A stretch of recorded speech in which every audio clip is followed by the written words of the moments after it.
Hello, alumni. Welcome to InterVarsity World Changers, the podcast celebrating God's world-changing work in and through InterVarsity alumni like you. I'm your host, John Steele, and I am really excited to share a special episode with you today.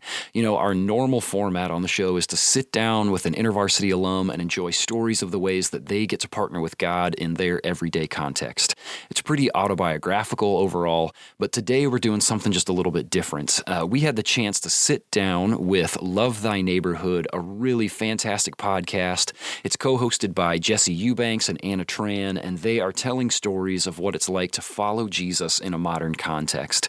And they had the idea of exploring the early life and influence of Pastor Tim Keller. Now, if you didn't know, Tim Keller is an InterVarsity alumnus, and his time as a student with InterVarsity was extremely formative in his development as a follower of Jesus and as the pastor and author that so many of us have come to look up to. So we thought it felt really natural and really exciting to sit down in collaboration, especially as we remember the anniversary of Pastor Tim Keller's passing on May 19th. So what follows here is Love Thy Neighborhood's full-length episode about Tim Keller, part of which I got to spend chatting with Jesse about Tim's experience with InterVarsity at Bucknell University. And during that segment, you're also going to get to hear a few clips of a conversation that I got to have with Janet Essig and Dietrich Gruen, two of Tim Keller's friends and InterVarsity chapter mates from Bucknell. If you'd like to hear the full-length version of my interview with Janet and Dietrich, which includes some of their own favorite memories of their friend Tim, you can find a link to that episode in the show notes. Jesse, Anna, Love Thy Neighborhood, thank you so much for bringing us in on this collaboration. This was a lot of fun to work together. Hey, if you aren't already following their work, go check it out wherever you enjoy listening to your other favorite podcasts. I'll be sure to drop a few links in the show notes so that you can give them a listen. Thanks for tuning in. Enjoy the episode, and go change that world, alumni. Love Thy Neighborhood. Okay, cool. Oh, definitely. Awesome. Discipleship and missions for modern times.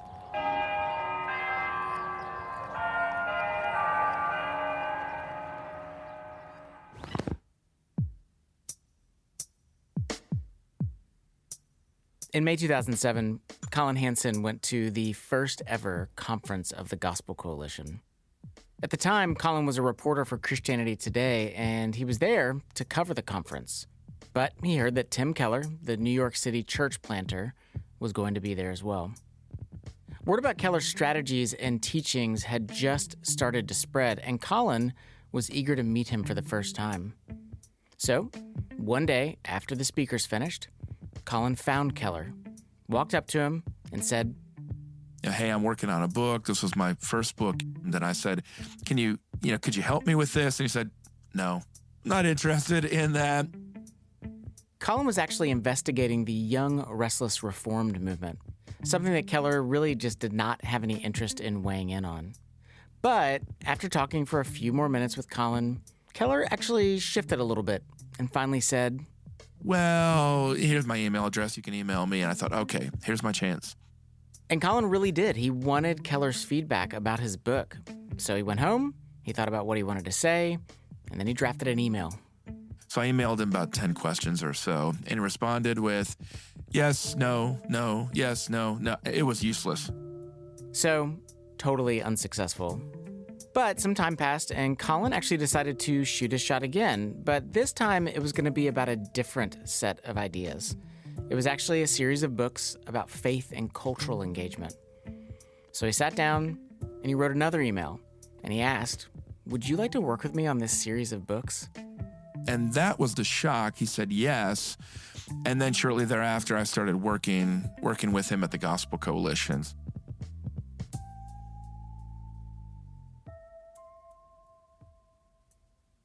Colin actually ended up working professionally with Keller for 13 years. They weren't close friends, but they actually collaborated on a lot of different Gospel Coalition projects over the years. In 2020, when Keller shared the news of his cancer diagnosis, Colin knew that this was the time to bring out a long-dreamed-of idea. For a long time, Colin had wanted to write a biography about Keller's life. But there was always just this one problem. When you had the experience of talking with Tim, at least in the kind of professional context, he did not like talking about himself, but he was very eager to talk about others and people that he had learned from, what he'd learned in the past, what he was learning in the present. How do you write a biography about someone who really just does not want to talk about themselves? And the answer to this actually came when a book publisher did not come to Colin, but actually came to Keller. And they pitched this idea. Hey, let's do a book that's really not about you, but it's about your mentors, your friends, your colleagues, all these people that you've learned from. Would you be interested in that? And as it turns out, this was something that Keller wanted to jump on board with. And here's why.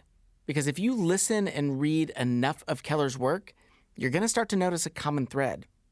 Tim Keller never aspired to have an original thought. And what I mean is that when he spoke, he synthesized so many sources into one beautiful narrative, so that once you got to the end, it sounded totally original. However, he was only remixing what he had already learned from others. In one sermon, you could hear material from not only the Bible, but from historians, theologians, secular authors, sociologists. Toyohiko Kagawa, a great Japanese Christian leader of a couple generations ago. There was a woman who's a cultural anthropologist, and she wrote in the Chronicle of Higher Education. A man named Edward Docks, D-O-C-X, who is an editor of the Prospect magazine. In fact, if you look carefully, even in the New York Times Magazine today, Steve Allman writes an article about the death of narrative, and if you look carefully, he's saying the same thing. Listen, the gospel is an exclusive truth, but it's the most inclusive, exclusive truth in the world. That's why I knew, hey, if you want to write about Tim, don't ask him to share his deepest, darkest secrets. Don't ask to see his journals. Just ask him what he learned from Ed Clowney or why Elizabeth Elliot was such an important influence in his life. And when you put all of that together, you will see Tim Keller.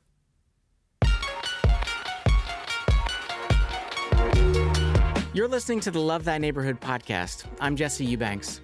Today's episode, where the gospel meets Tim Keller. Dr. Tim Keller passed away on May 19th, 2023. So now, 1 year after his passing, we at Love Thy Neighborhood want to honor his life and his legacy. In this episode, we're going to journey through his formative college years, take a look at his impact on New York City, and take a quick peek into the secret life of Tim Keller. Welcome to our corner of the urban universe.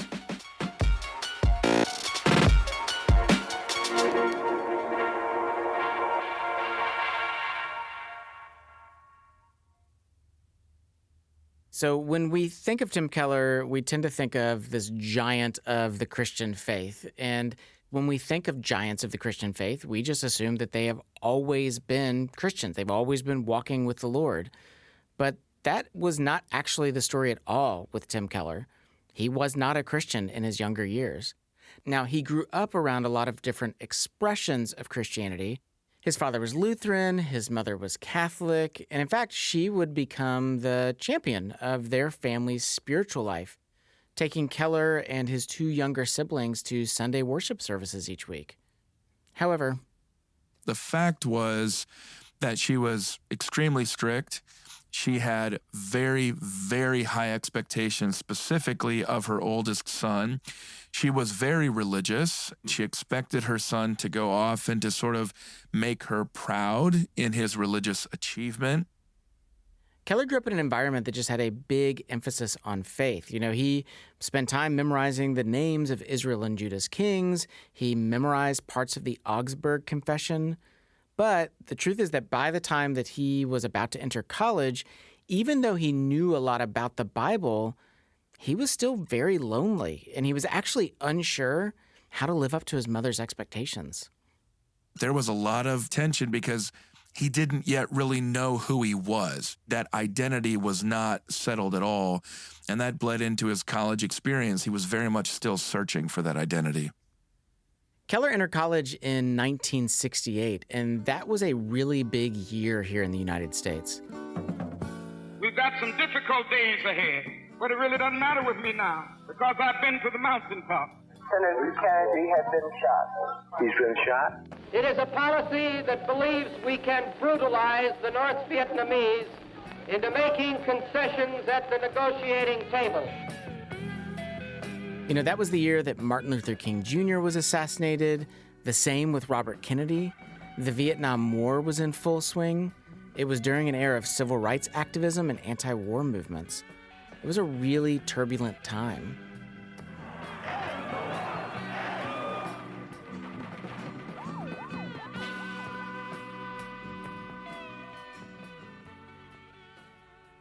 Now, to give us a better picture of Keller's college years, I've actually asked John Steele, host of the podcast InterVarsity World Changers, to join us today to bring us this part of the story. John, welcome to the show. So great to be here, Jesse. Thanks a lot. Let's just start here. Yeah. Where did Keller go to college? Yeah, so Tim Keller went to Bucknell University, a liberal arts school in Lewisburg, Pennsylvania, and he enrolled as a freshman religion major. And the school really represented what was going on in a lot of society and culture in that era. I mean, Time magazine was asking the question, is God dead? So there was this larger sense that anything orthodox, tradition, institution, whatever it might be, that they really weren't acceptable, they were not credible. And as you can imagine, it would have been a pretty confusing time for any college student. I mean, we were all confused college students, who are we? Who is God? What is he calling us to be? What is his call in our lives? So this is Janet Essig. She came in a year after Keller, and they knew each other through InterVarsity Christian Fellowship. And she describes him as, not yet a Christian, so he didn't really fit in with Christian circles specifically. But he also wasn't a hippie, he wasn't a jock, so that wasn't his space either. But because he did have this religious background, religious experience, he did end up finding a home with other people at InterVarsity. And that's how Janet remembers him during his college years. He was also kind of shy. He would not always look at you straight in the eye. He would warm up to it.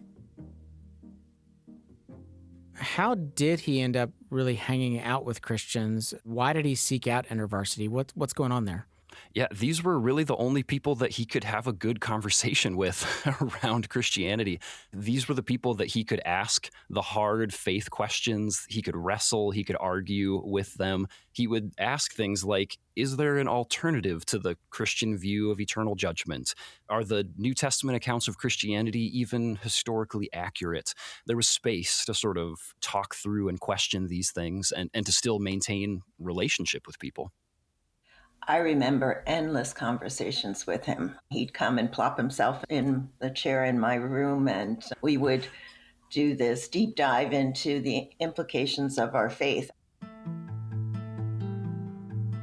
So Keller's living on campus. He's experiencing life, as a freshman. What sort of tensions did he notice between his secular friends and his Christian friends? Yeah, he was really noticing a tension specifically around the area of the civil rights movement. A lot of the Christians that he had grown up with or that he knew nationally, that these were people who really thought that people like Martin Luther King Jr. were a threat to society. And then there was this disconnect that, hey, these non-religious people that I know, they care very deeply for things like equal rights and justice. Meanwhile, the religious people that I know, for some reason, they don't care anything about that, and they seem like they should be tied together in very important ways. So let's fast forward a little bit. So we get to the end of Keller's sophomore year. In 1970, he's doing a whole lot of intellectual investigation. At some point, though, he crosses the threshold. When did Keller finally become a Christian? What happened there? Yes, Tim Keller's doing a lot of intellectual investigation, but what he's actually wrestling with is identity. And even though he spent all of this time with other Christians, he spent all of this time investigating Jesus and memorizing teachings from Jesus, but he was pretty lonely and he's not living out any of those things that he's learned. And it wasn't until one day in April 1970 that Keller found himself sitting on the floor of his friend's room, And it was in that space that he was ready to say, hey, it's time for me to repent of my sin and to actually put my trust in Jesus Christ as a human being. It's fascinating to hear because I think about the fact that Keller's so well known for his intellect. It was very much, there's an intellectual side to it all, but there's also this deeply relational, emotional side to it, which I love. I think that's beautiful. And what impact did this conversion end up having on his life? Can you give me an example of some way in which this newfound epiphany reshaped things for him? Yeah, what's funny is that the way that he recalls it is that he didn't notice much of a dramatic change, but apparently the people around him really did. One of his closest friends said that he was so much kinder that you could actually engage with him on an emotional level in ways that you couldn't before, and that he was just actually present with you in the moment. And not only was Tim Keller present with others in a new way, he was much more open with them also. He had transitioned from just wanting to gain as much information and intellectual knowledge as he could to actually being open to sharing those things with others, wanting to engage other people around these topics in new ways. And a classmate of his, Dietrich Gruen, another person from Bucknell, remembers this one day in particular in May 1970. That was the month of the protests on campus, protesting the Vietnam War. Tim was at the same rally I was. Like so many other students in that day, Dietrich was just tired of this war that's raging on. And in the aftermath of the Ohio-Kent State shooting, he and several hundred other students, they just take over the quad and they refuse to go back to class. And Keller also went to the protests, but he has his own handmade sign, and that sign says, "The resurrection of Jesus Christ is intellectually credible and existentially satisfying." Keller and another one of his InterVarsity friends, they spent that protest engaging with people, talking to anyone that they could sit down with, and anyone who would approach them. That sign is simultaneously very endearing, especially when you realize who Keller's going to grow up to be. And it is so super nerdy at the exact same time. I know. It's pretty amazing. I love the combination of those things. And this is the moment right here, actually, where Keller spots Dietrich. Tim was picking off people to talk to and picked me off and noticed that I was proclaiming peace, peace in the world. But did I have peace in my heart? And he proposes to Dietrich that the peace that he sought could only be found in Jesus. And so it's after this initial conversation that later on in the coming months, Keller constantly is inviting Dietrich to hang out with him and to connect with his InterVarsity friends. He invited me to everything. Keller and Dietrich, they're eating meals together. They're studying the Bible together. They're going to prayer gatherings together. And within a year following that protest, Dietrich becomes a Christian, which is amazing. And as you can expect, he credits Keller for playing a huge role in that faith development. I just was collecting all these friends. Oh, good. If I can't find out who Jesus is on my own, I got all these helpers. And that was who Tim was. He was just a wonderful connector. Yeah, so for Keller, how did his new faith intersect with his intellectual curiosity? Yeah, so all of these things are happening. He's still Tim Keller. He's still a shy guy. His friends will attest to that. But he has this new sense of hope, a new sense of joy that's working its way into all the ways that he's interacting with the people around him. And after his conversion, this is where he starts to step into that place of leader, not just question asker, not just engaging with other people, but leading other people. And people were just drawn to him. They wanted to listen to the way that he communicated. They loved the way that he would listen. He wasn't just a communicator, but he would actually sit and listen to people. And this is something Janet mentioned. People were constantly dropping by Tim's room and knocking on the door. And of course, Tim was never there. He was often in other people's dorm rooms. He was recapping lectures. He was discussing the books that he was reading at the time.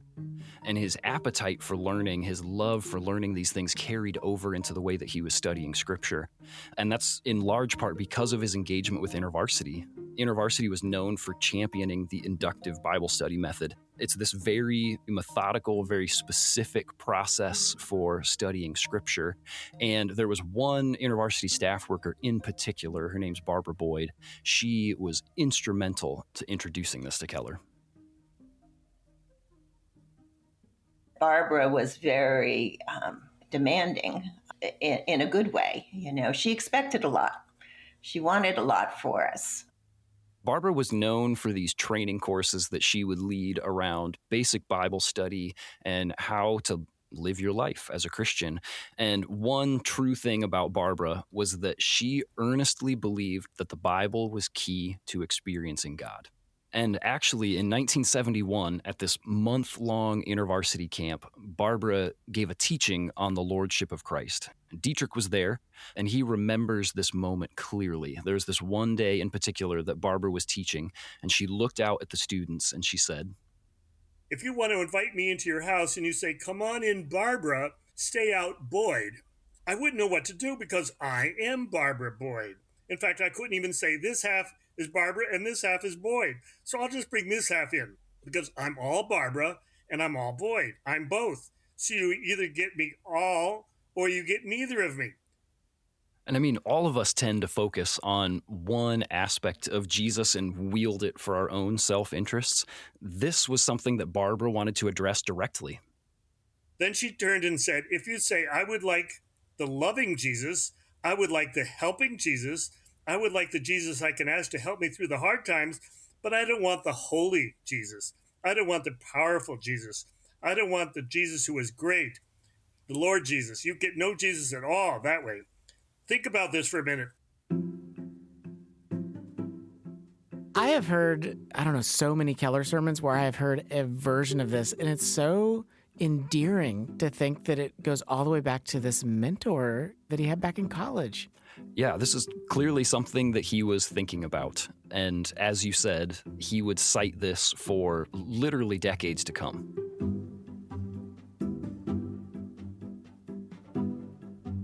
So what sort of impact did Keller have on his local InterVarsity chapter during his time there?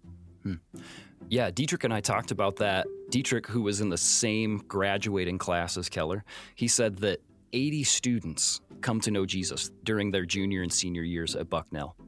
The InterVarsity chapter grows. It started out at 20, goes to over 100 participants during that time, regularly meeting together to study the Bible, to pray, to engage ministry on their campus.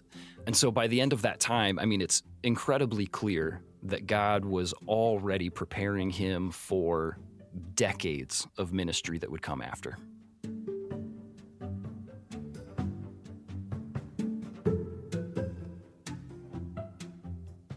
Well, John, thank you so much for joining us today. No, thanks for having me. This has been a real honor.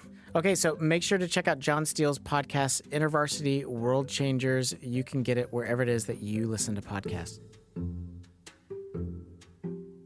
When we come back, how God used Tim Keller to spark a revival in New York City. And we take a little sneak peek into his secret life away from the stage. We'll be right back.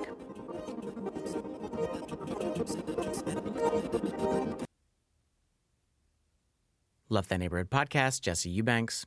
We just explored stories from Tim Keller's college years about how God used Keller's experiences at Bucknell University to set the stage for decades of ministry ahead of him.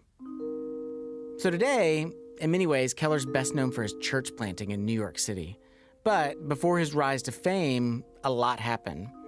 4 years at Gordon Conwell Seminary, where he met and married his wife, Kathy.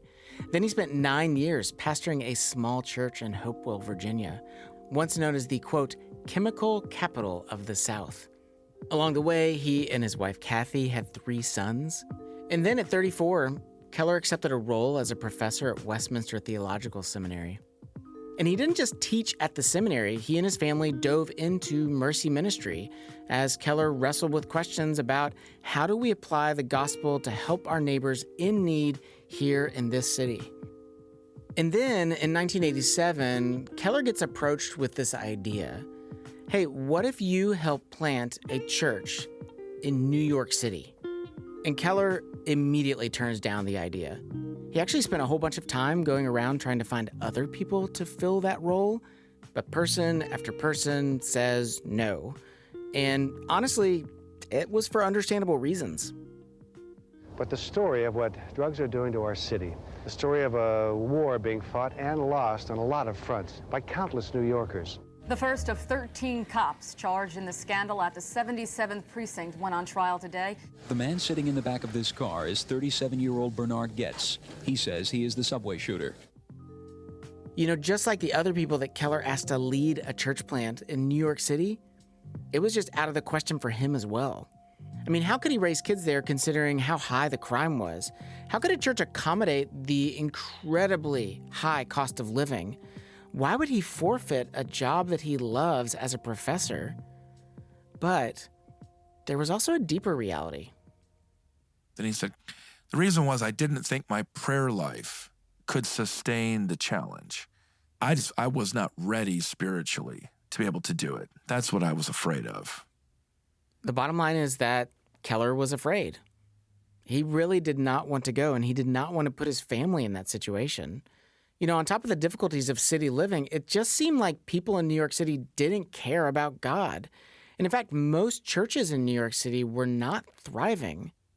The city was known for its vast divide between the poor and the rich, and while middle-class families constantly were moving out of the city, the young and the ambitious kept moving in. So in many ways, people moved to New York City because they wanted to advance their career. It would lead to fame. It would lead to fortune. It would lead to them becoming whatever they were trying to become and prove something to whoever they were trying to prove themselves to. But just as much as Keller would look at the culture of New York City and just think to himself, these folks probably have no room in their very ambitious life for exploring life with God, at the exact same time, God would not let him let it go. And so, Keller makes the decision.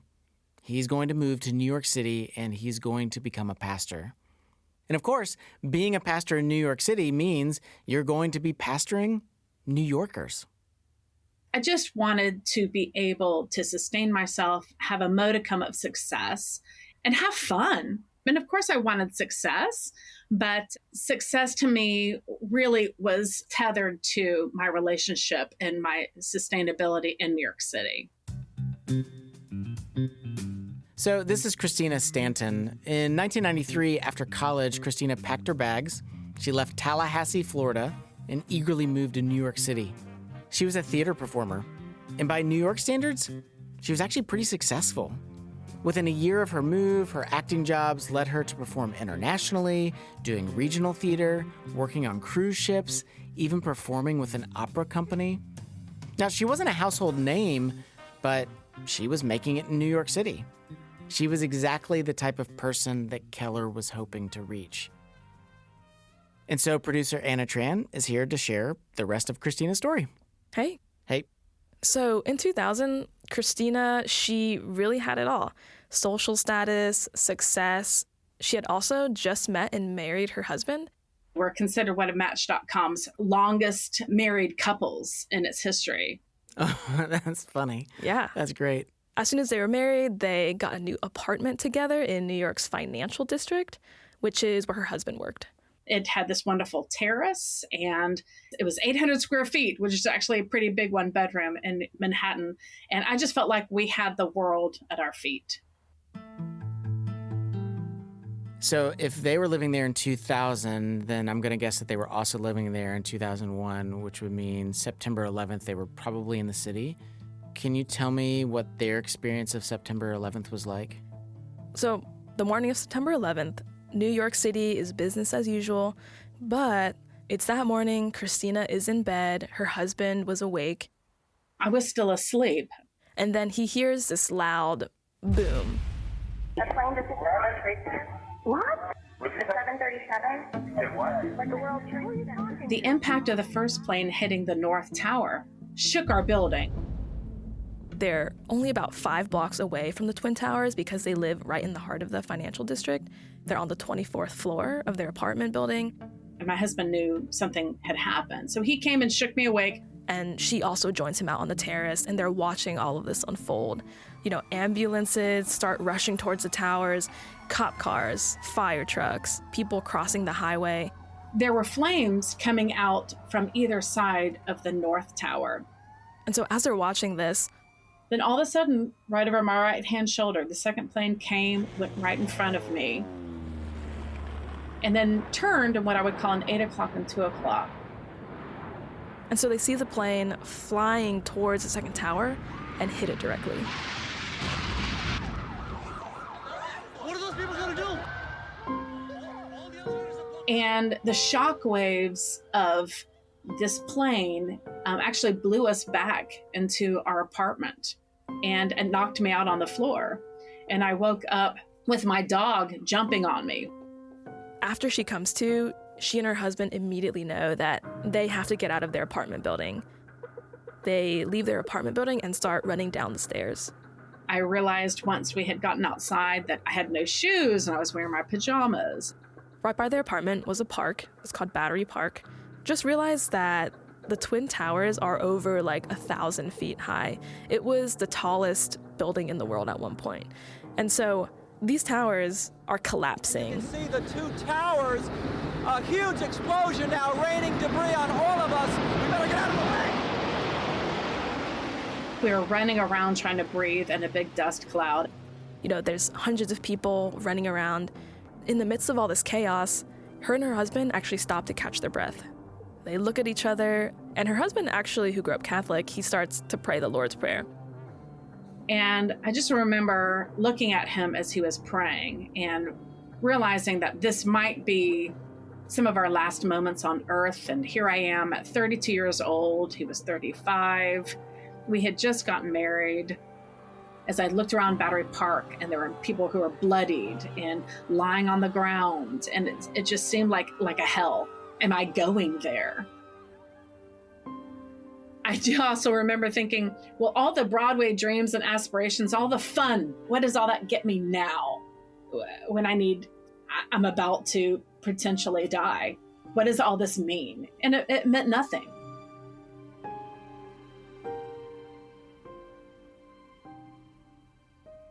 So it's totally chaotic still. They have no idea if there's going to be another attack, but what they know is that they need to get away from the Twin Towers. But everyone was essentially stuck on the island of Manhattan. Subways were down, obviously cars are in gridlock. However, the beautiful thing is that the U.S. Coast Guard has actually radioed for help, asking all commercial and, personally owned boats to come and rescue people from the island.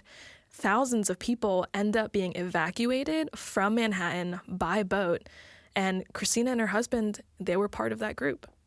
They evacuated to New Jersey and ended up staying with friends and strangers until they could make it back into the city a few weeks later.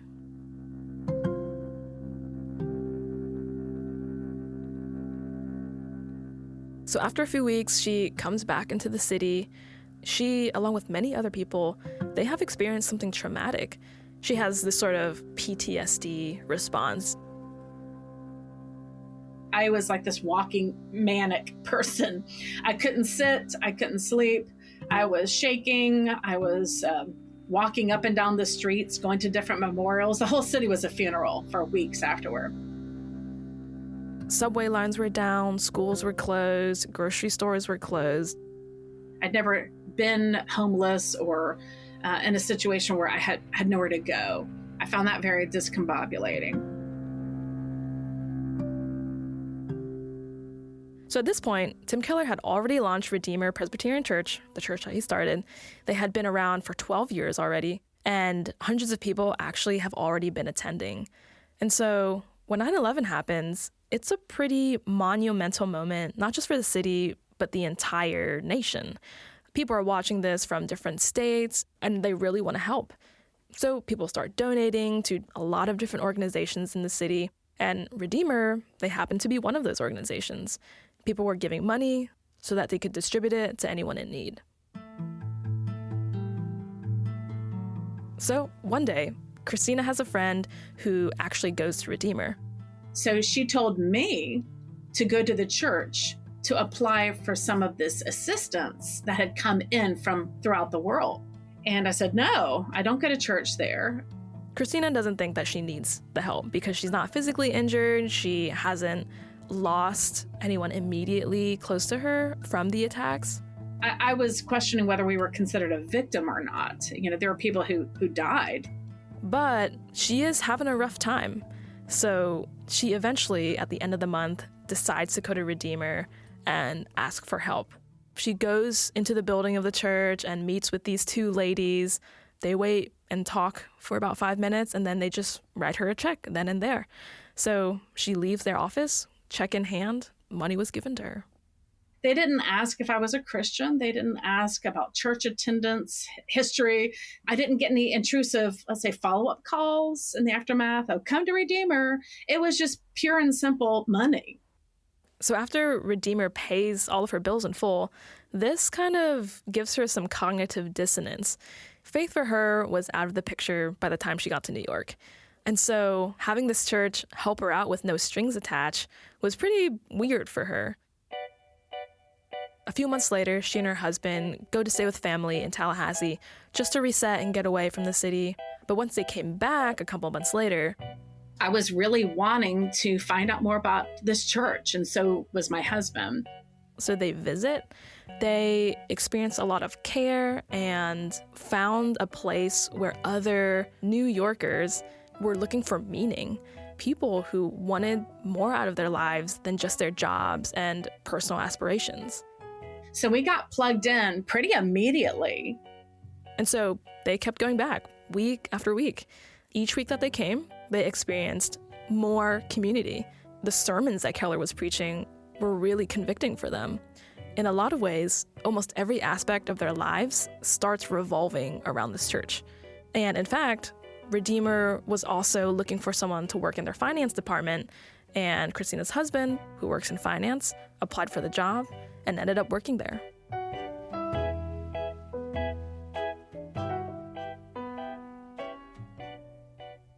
In interviews with Colin Hansen, he said that Keller was an expert at contextualization. He knew exactly how to speak to his audience.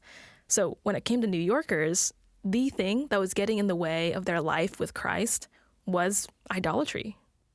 And idolatry was the bridge between the people who got everything they ever wanted and realized that it was actually horrible.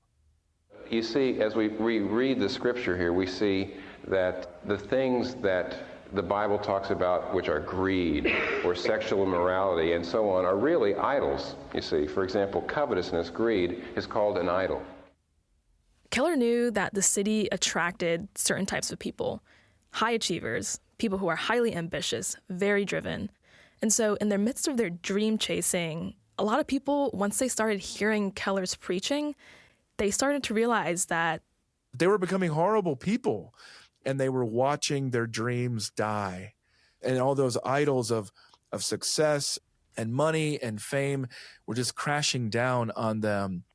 Real quickly, again, psychologically, from our point of view, an idol is actually something that you get your identity from. And so for Christina, in the aftermath of 9/11, and realizing that her life really didn't have meaning, as she was listening to Keller preach week to week, I realized that I had several idols in my life.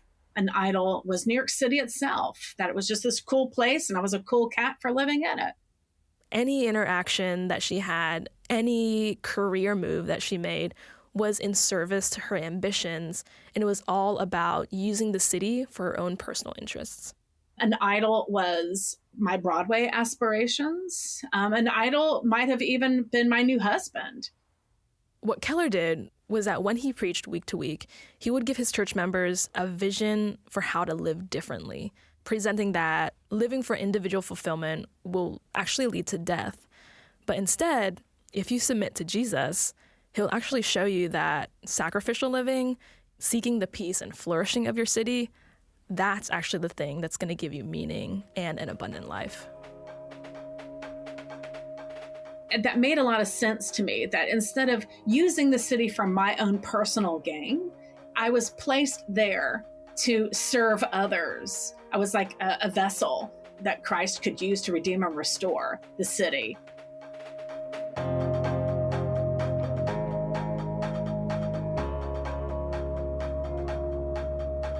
And here's the thing, Christina was not the only person to find shelter at Redeemer after 9/11.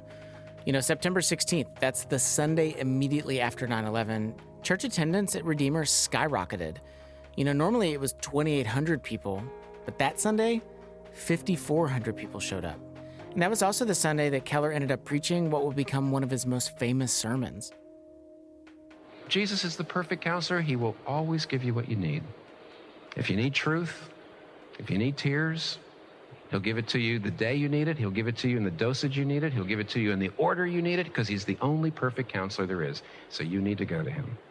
You need to get his tears. You need to get his truth. You need to get his anger. You need to see all those things. But most of all, you need to get his grace. That's what you need to do. That's what we came to do. That's what we're going to keep doing. Let's pray. And in the months and the years to come after this, Keller implored people to hope in Jesus, and for New Yorkers not to come and just use the city for their own gain and then leave, but continue to live in the city, continue to pursue the good of the city. And a lot of these folks that started coming after 9/11, they ended up submitting their lives to Jesus in the years to come. It was a revival. It was an explosion. You're talking about 1,000, 2,000 people there within the first number of years. And the revival, it was actually not only at Redeemer, the whole city was experiencing revival. As of 2021, it's estimated that 3% of New York City's residents attend an evangelical church.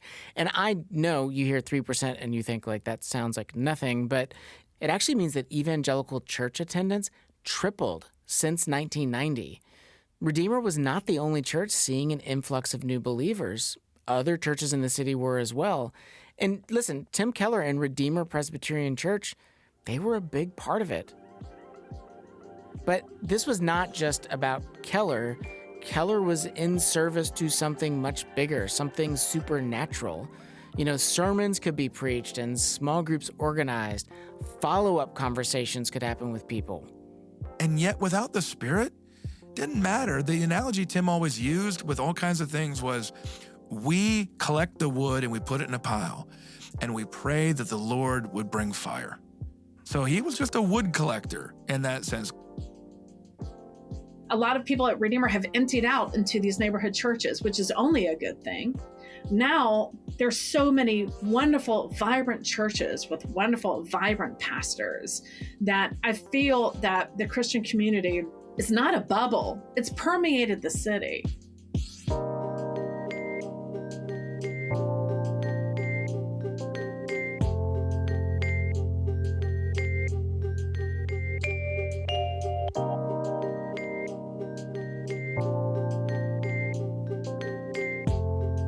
Okay, so we talked about his college years, we talked about him planting Redeemer Church in New York City, and about the way that he ministered to people in the aftermath of 9/11.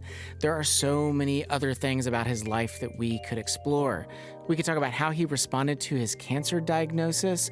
We could talk about the ways that he responded to becoming a best-selling author and a name that many, many Christians know. Hint, he did not care. Fame really was irrelevant to him. But here's the thing. Even for a lot of us, we've listened to his sermons, we have read his books, but there can still be a sense in which we just don't quite know who Keller was. In many, many ways, we don't really understand the things that made him him. And so for our final moments in this podcast episode, Anna Tran and I have hunted down a few little things away from the spotlight, quirks and secret stories that just made Tim Keller, Tim Keller.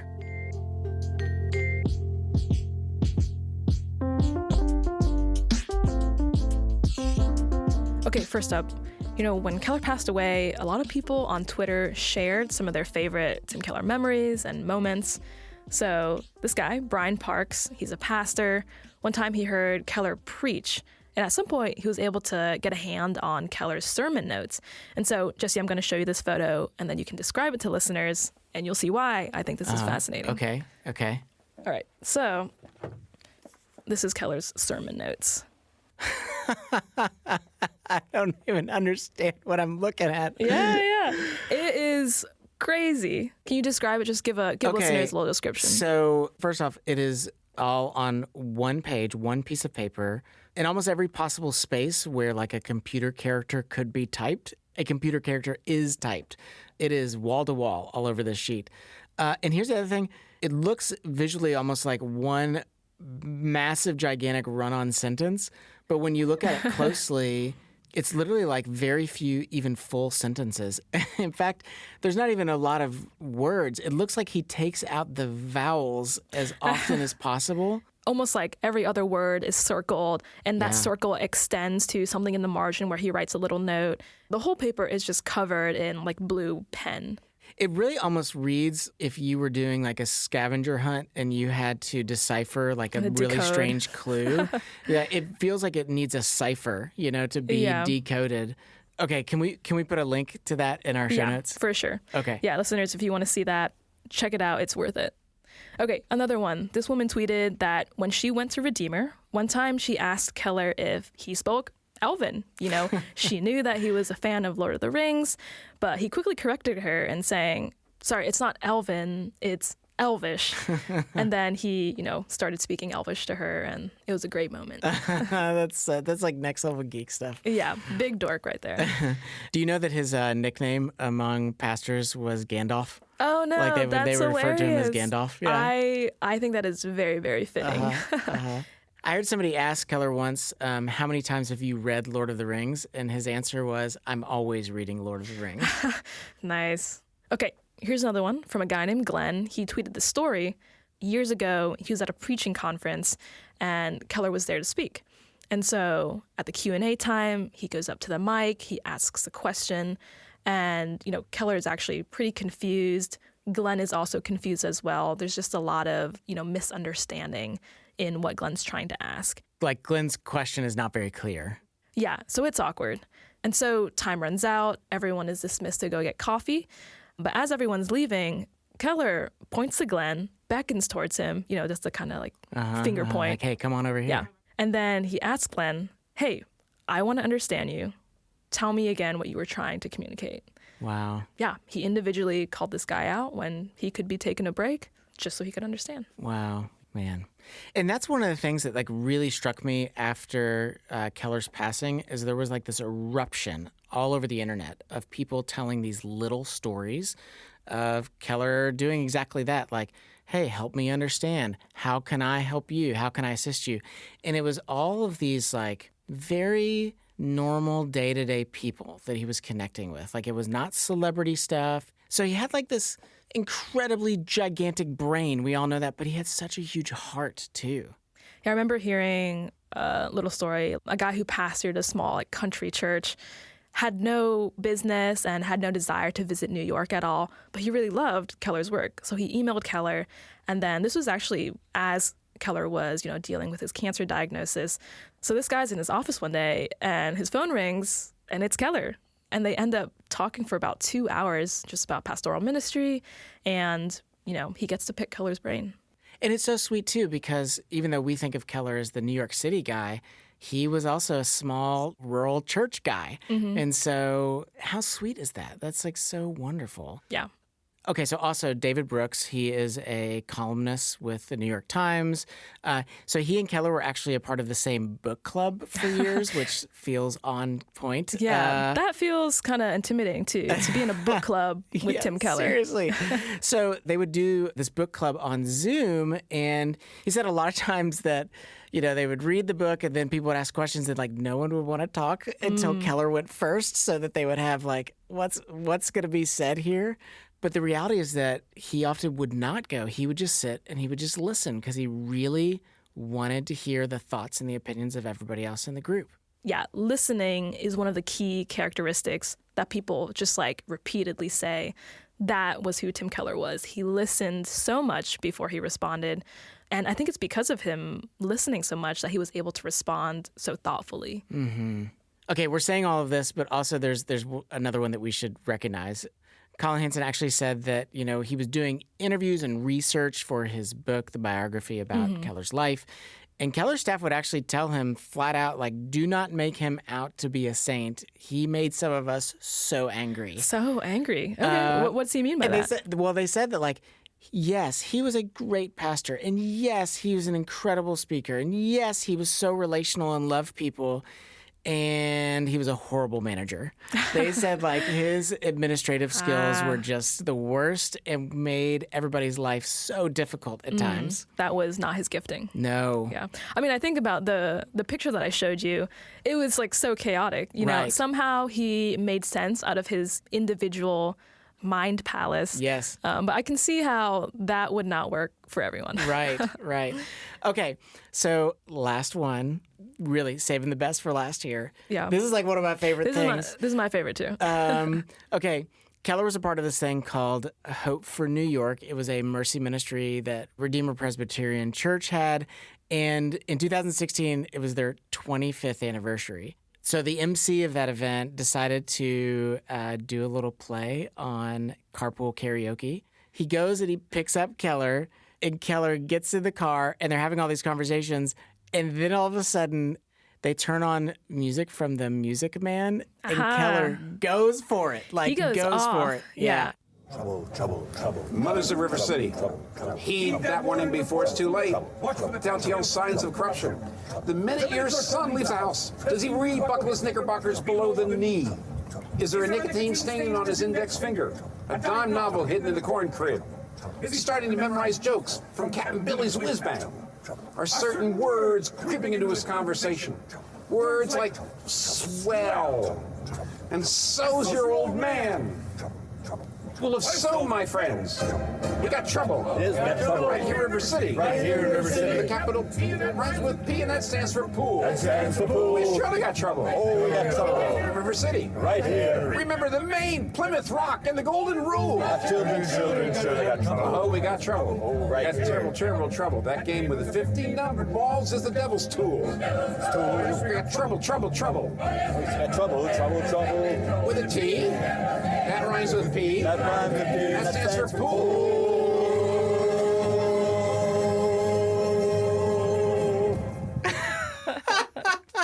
I love that so much. I love it. What I love is that, it's show tunes and it's like very dramatic and he knows every single word, but his voice is, so calm and very like professor-like, but he's still going off.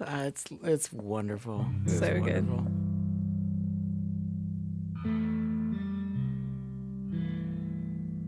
A year before he passed, Keller wrote in The Atlantic that his faith actually grew exponentially in the face of death. In the midst of grieving, he learned to enjoy life more and became more heavenly minded. Here's what he wrote.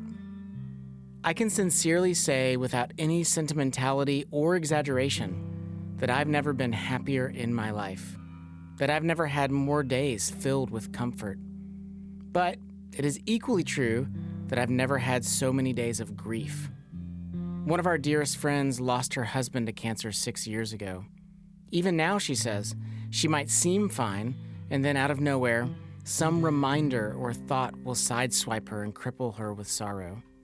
Yes, but I have come to be grateful for those sideswipes, because they remind me to reorient myself to the convictions of my head and the processes of my heart. When I take time to remember how to deal with my fears and savor my joys, the consolations are stronger and sweeter than ever. George Herbert, 17th century Anglican priest, incredible poet. One of my favorite poems in the history of the world is his little poem called Dialogue Anthem. It's a dialogue between a Christian and death. I'm going to read the whole thing through. It won't be that hard to tell when Christian's talking, when death is talking, because when I'm death, I'll frown. Here's the Christian starts. Alas, poor death, where is thy glory? Where is thy famous force, thy ancient sting? Alas, poor mortal, void of story, go and read how I killed your king. Poor death, and who was hurt thereby? Thy curse being laid on him makes thee accursed. Let losers talk, yet thou shalt die. These arms will crush thee. And the Christian responds, this is the last part. Spare not, do thy worst. You shall only make me one day better than before. Thou so much worse that thou shalt be no more. Okay, you want to be fearless? Well, you want to look out there and say, nothing can really hurt me because of my infallible hope? You want to look out there saying, even the worst thing that can happen to me, death, can only make me better? Spare not, death. Come on. All you could do is make me better than I am now. George Herbert has a great line where he says, death used to be an executioner, but the gospel makes him just a gardener. All he can do is plant you, and you finally come up into the beautiful flower that you were meant to be. You're just a seed, and death all just plants you, and then you finally become who you were meant to be. How can you be utterly, utterly sure that you've got that hope? How can you say to even death itself, spare not, do thy worst? I can tell you how. You have to believe in the only God who has as one of his attributes courage. When God became Jesus Christ, he became vulnerable, but he became human. And when he was in the Garden of Gethsemane, when everybody was asleep and it was dark and there was nobody there, and he realized what he was about to face, I actually think the Garden of Gethsemane is the place where you see the greatest act of courage in the history of the world, because by the time he got nailed to the cross, it would have been too late. There he was, nailed to the cross. But that night, he could have left. In fact, he even thought about it. He says, my soul is overwhelmed to the point of death. What do you see in Jesus Christ? You see courage. You don't see him saying, bring it on. The bloody sweat showed he was feeling fear. He wasn't saying, come on. What was he doing? Here's what he was doing. We're told all about it in Hebrews 12. Therefore, let us run with perseverance the race marked out for us. Let us fix our eyes on Jesus, the author and perfecter of our faith, who for the joy set before him endured the cross, scorning its shame, and sat down at the right hand of the throne of God. Consider him who endured such opposition, so you will not lose heart. There it is. What was he looked away from himself. And what did he look toward? Joy. What was the joy? The joy of pleasing his Father and redeeming his friends. Enabled him to have courage. One of the few times I needed courage, God was very happy to give it to me, and I was very nice when I was going under, being wheeled in for my only cancer surgery. I had thyroid cancer years ago. And I do remember it was so nice. I had a sense as I was going in that I suddenly had this sense that, the world is wonderful, and there's just this little, the universe is this big ball of the glory of God, and we're just trapped in this little tiny speck of darkness. And even that's going to be taken away eventually. And therefore, no matter what happens now, whatever happens with the surgery, I'm going to be all right. My family's going to be all right. The world's going to be all right. Everything's going to be all right. It was very nice to have a moment of courage. Now, I have to tell you, I haven't had many of those moments. I can't hold on to them. But guess what? The courageous Jesus Christ holds on to me and holds on to you.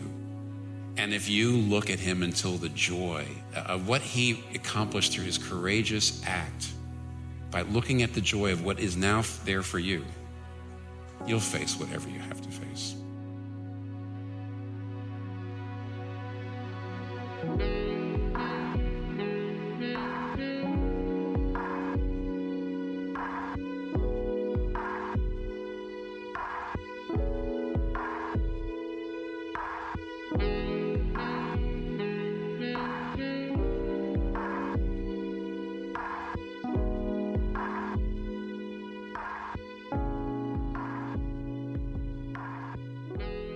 So much of our content in today's episode comes from Colin Hansen's book, Timothy Keller, His Spiritual and Intellectual Formation.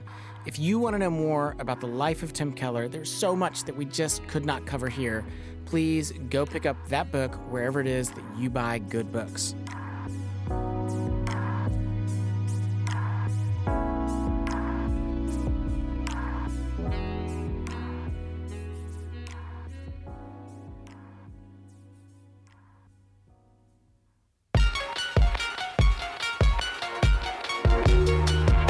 Special thanks to our interviewees, Janet Essig, Dietrich Gruen, and Christina Stanton. Colin Hansen's audio was used with permission from Colin, along with the Carrie Nieuwhof Leadership Podcast, and the podcast Speak Life with Glenn Scrivener. Thanks again to John Steele of the InterVarsity World Changers podcast. We will put links in the description to John's work, as well as links to other content that was used in this episode. Senior producer and host is Jesse Eubanks. Anna Tran is our producer, writer, and audio editor. Music is from Blue Dot Sessions, Lee Rosevere, and Murphy DX. This show is brought to you by Love Thy Neighborhood. If you want to learn more about the work that we do, you can head over to lovethyneighborhood.org. Which of these was a neighbor to the man in need? The one who showed mercy. Jesus tells us, go and do likewise.